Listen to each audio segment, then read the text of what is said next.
I've certainly been in danger in many different places around the world. I was in Iraq in the early stages. I've been in countries where they were just finishing a war and we've been fired at. But this is different because this is your home.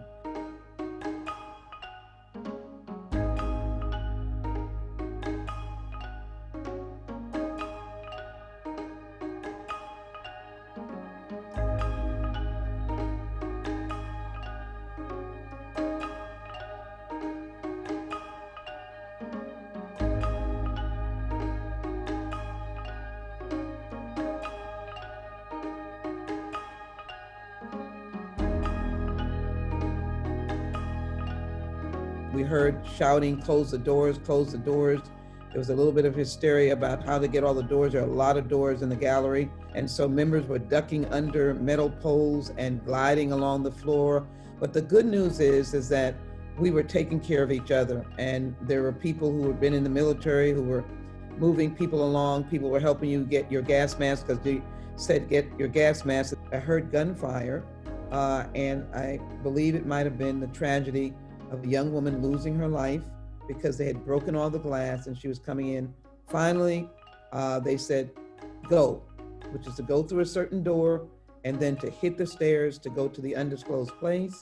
At that point, we were just making sure everybody was getting down the steps, anybody that was slipping, anybody that needed help. And as we were passing by, we could see a good number of these thugs, terrorists, rioters on the floor, and officers had their guns drawn.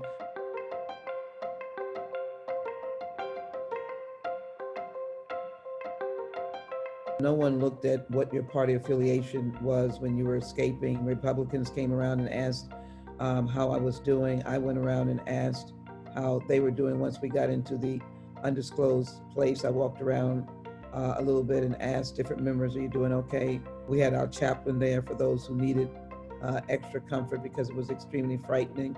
I know that some members even thought they were going to lose their life that day.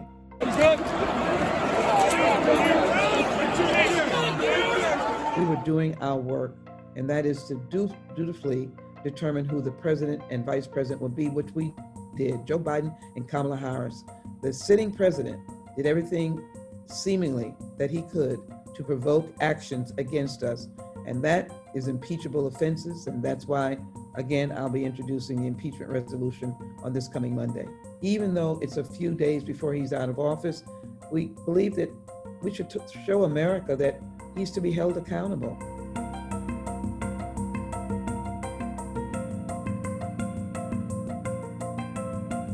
The President of the United States incited an armed insurrection against America. In calling for this seditious act, the President has committed an unspeakable assault on our nation and our people. I join the Senate Democratic leader in calling on the Vice President to remove this president by immediately invoking the 25th Amendment.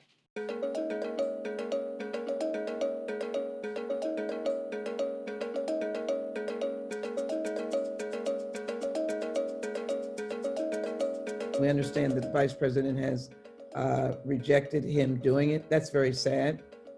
His life was in jeopardy yesterday, along with his family, and the president did nothing to help him.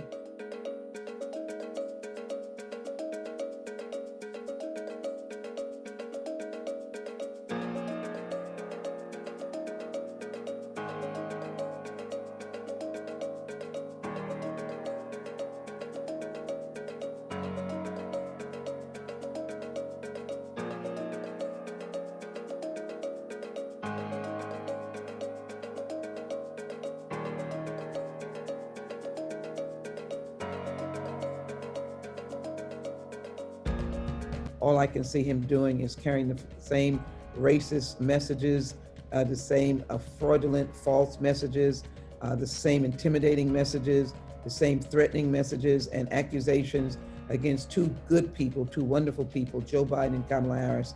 They can take it. They'll run this country. It'll be a better country. It'll be, I think, a country working toward unity, working toward healing, which we need to do. But we will always have to look over our side look over our shoulder at Donald Trump pouting and trying to destroy everything good in this country.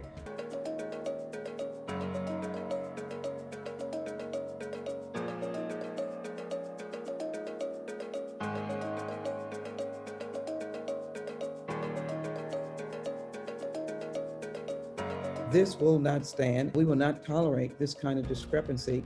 Certainly, there were all kinds of members of all backgrounds in that chamber. We were people of color and we were people that were not of color.